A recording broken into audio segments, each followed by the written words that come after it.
What's up, everybody? This is Mikey Loves Vegas, and today I'm going to be showing y'all the Sky Suites at the Aria.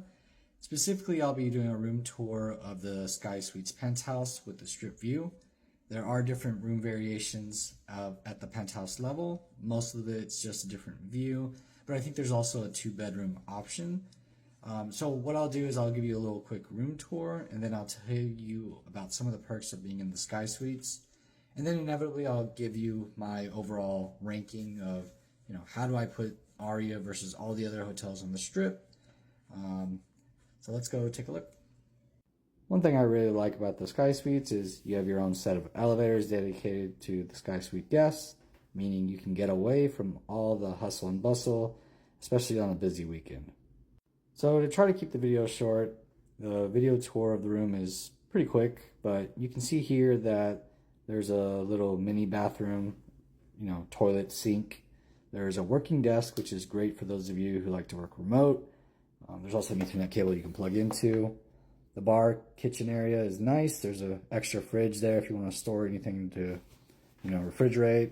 There's a little dining room table. There are extra chairs in the bedroom for whatever reason. Surprisingly not a couch. And then a little powder desk and your typical bathroom.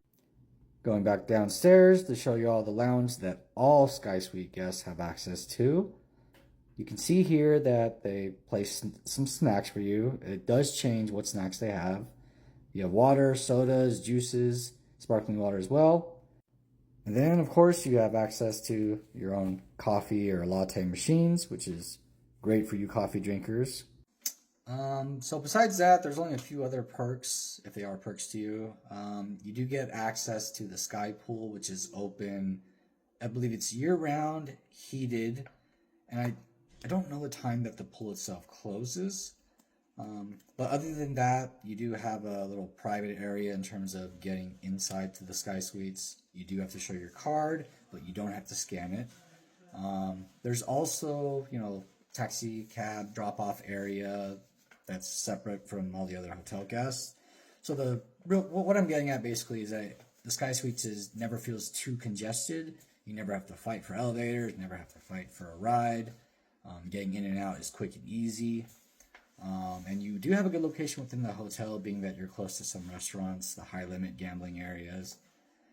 So overall, I would personally tell you that out of all the hotels I've stayed at on the Strip, the Sky Suites is my second favorite. Now, for those of you who are wondering what my favorite one to stay at is, it might be obvious from some of my other videos, but I will be releasing another video from my next stay in Vegas at this particular hotel. In terms of pricing, which I think I should mention, if we consider pricing, Sky Suites would probably not be one of your favorites. It is pretty expensive. I can't tell you the exact amount. It was comped for me, luckily. But just saying that if, the budget fits, or if you're, I guess, a big gambler, Sky Suites is definitely a good place to stay overall. And the Aria is a great hotel with, some great dining options. So, yeah, thank you for tuning in. If you have any questions about the Aria in general, just feel free to post it in the comments and I'll try to answer it.